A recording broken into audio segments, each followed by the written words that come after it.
There are places in this world where the veil between dreams and reality grows thin. Mexico is one of them. In its forgotten villages, in the silence between heartbeats, in the hours when darkness claims the land, things that should not exist, things that have been waiting. This channel exists to share what others dare not speak, stories pulled from whispered confessions, accounts that families hide, testimonies that were never meant to leave.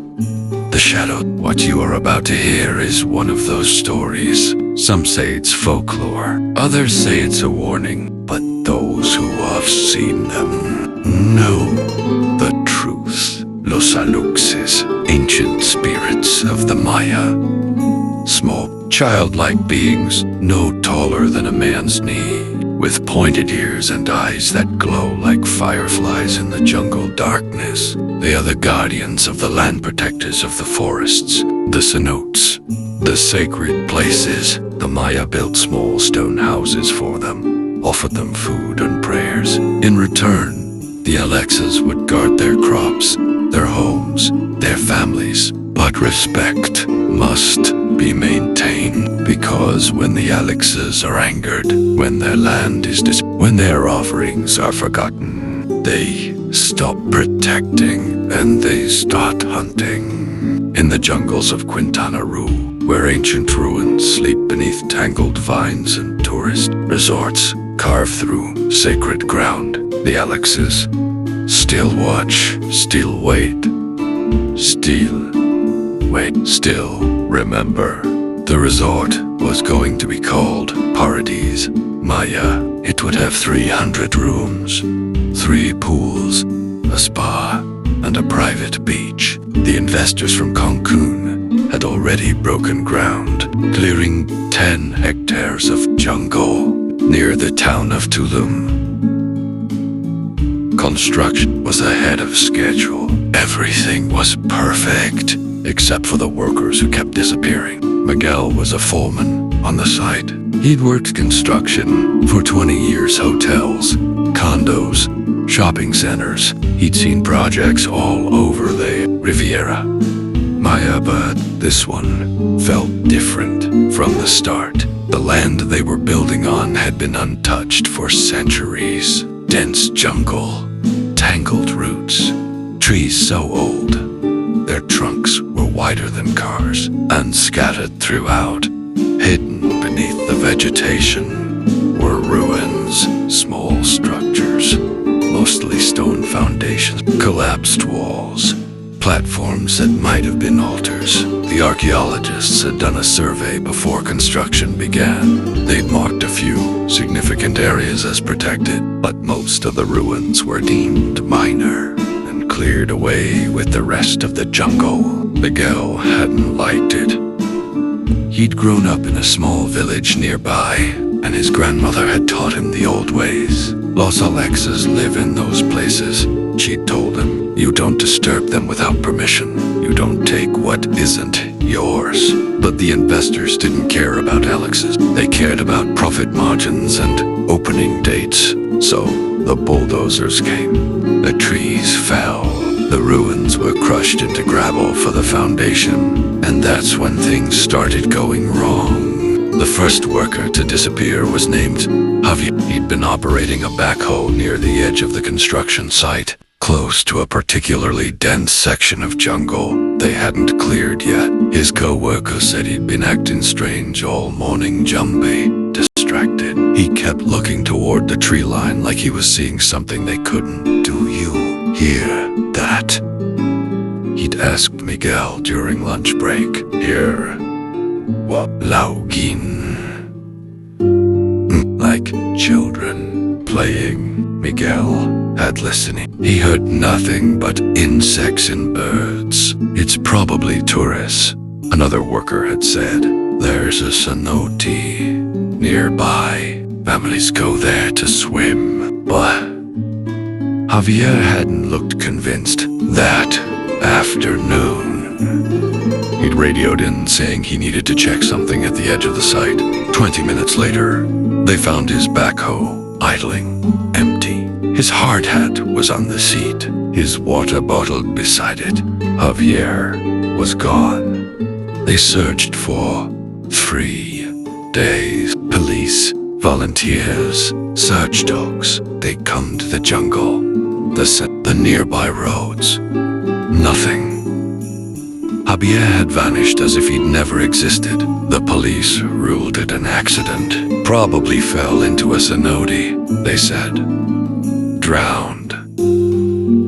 The body would turn up eventually, but Miguel didn't believe that, because he'd seen the footprints. Small footprints, like a child's, leading from Javier's backhoe into the jungle. Dozens of them. The company wanted to shut down temporarily, but the investors refused. They were losing money every day. Construction stopped, so work continued. 2 weeks later, another worker disappeared. Then another. Always the same pattern. They'd report hearing voices, children laughing, and then they'd be gone. The remaining workers were terrified. Some quit. Others refused to work alone. Miguel tried to convince his site manager to stop, to bring in a shaman or a priest, someone who could perform a ceremony. We need to make an offering, Miguel said. We need to ask the Aluxes for permission to be here. The site manager had laughed. You actually believe in that superstition? Miguel, you're an educated man. There are no such things as Aluxes. These men are probably running off with the payroll or getting mixed up in something illegal. But that night, the site manager saw them. He'd been working late in the office trailer, reviewing blueprints, when he heard tapping on the window. He'd looked up and seen a face pressed against the glass. A child's face, but wrong. The proportions were off. Eyes too large, ears too pointed, skinned the color of wet clay. It smiled at him, teeth like little white stones. Then it was gone. The site manager packed his things and drove back to Cancun that same night. He didn't come back. Miguel knew they couldn't ignore it anymore. He gathered the remaining workers and told them what his grandmother had taught him. The Aluxes protect the land, he explained, but we destroyed their homes. We took their trees, crushed their altars. We didn't ask permission. We didn't show respect. So now, they're taking what they think is owed. What do they want? One of the younger workers asked, his voice shaking. Palace? Miguel said. They want us gone. But if we can't leave, we need to make peace. That night, Miguel built a small stone altar at the edge of the construction site. He brought offerings gone, honey, cacao, copal incense. He prayed in the old way, the way his grandmother had taught him, asking the Aluxes for forgiveness. As he prayed, he felt them watching. He couldn't see them, but he knew they were there, in the trees, in the shadows. Dozens of small figures, observing him with those 2 large eyes. When he finished, he placed one final offering on the altar, a hand-carved wooden figure of an owl, something his grandmother had given him years ago. Please, he whispered, accept. Please, let us finish their work. We'll leave space for you. We'll build you proper houses. We'll remember you. For a long moment, nothing happened. Then, slowly, the wooden figure disappeared from the altar, not blown away by wind, not knocked over. It simply vanished, as if invisible hands had taken it. Miguel took that as a sign.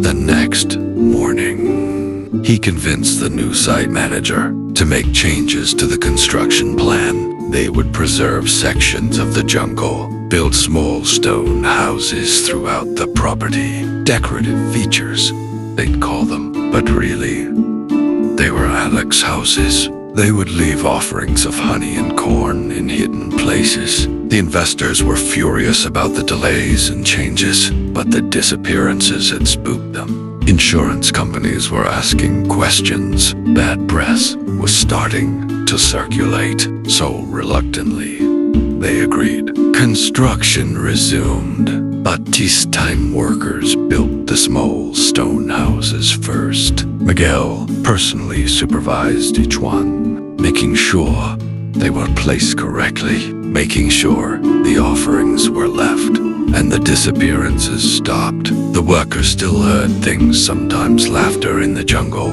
small footsteps in the night, but it felt different now. Less threatening, almost playful. Once, a young worker named Carlos swore he saw one. He'd been walking back to his truck at dusk when he spotted a small figure sitting on one of the stone houses they'd built. It was no taller than his hip, with pointed ears and eyes that glowed faintly green. It had looked at him, tilted its head, and then vanished. Carlos had run to tell Miguel. Did I imagine that? Miguel had smiled. No, you didn't. They're letting us see them now. That's a good sign. It means we're welcome. Do you think they'll ever let those men go? The ones who disappeared? Miguel's smile faded. I don't know. The Aluxes have long memories. They don't forget disrespect. 12 men. They were part of the destruction, part of the taking, without asking. So, they're dead, maybe. Or maybe they're somewhere else, somewhere we can't follow. Carlos didn't ask what that meant. He didn't want to know. The resort opened a year later. It was smaller than originally planned, with large sections of preserved jungle woven throughout the property. The small stone houses were marketed as authentic Maya architecture, and tourists loved them. None of the guests knew what the houses really were. None of them knew about the offerings of honey and corn hidden inside. None of them knew about the workers who'd vanished. But Miguel knew, and he made sure the new maintenance staff knew too. The offerings had to continue. The respect had to be maintained, because the Aluxes were still there, still watching, still protecting what was theirs, and they would never forget what had been taken from them. Paradise Maya is still operating today. Reviews are mostly positive. Guests praise the beautiful jungle setting, the peaceful atmosphere, the charming stone structures scattered throughout the grounds. But some visitors report strange experiences. Children laughing in the jungle at night when no children are staying at the resort. Small footprints appearing in the sand near the preserved ruins. Items going missing from rooms and reappearing in odd places in windowsills, in the branches of trees, inside the little stone houses. The staff doesn't talk about it. They just smile and nod and make sure the offerings are left every night. Miguel retired 2 years ago, but he still visits the resort sometimes, checking the Alex houses, making sure the traditions are being maintained. What happens if they stop? A young maintenance worker once asked him. Miguel had looked toward the jungle, where shadows moved between the tree shadows too small to be human. Let's make sure we never find out. The 3 missing workers were never found. Their families still hold vigils. Police files remain open. Some say the men are dead, buried somewhere in the jungle where they'll never be discovered. Others say they're still alive, trapped in the realm of the Aluxes place. Between worlds where time moves differently, where the ancient spirits keep those who wronged them, and there are those who believe the men became something else entirely, that they were transformed, made into servants of the Aluxes, forced to guard the land. Bay once helped destroy. Miguel doesn't claim to know the truth, but he knows this.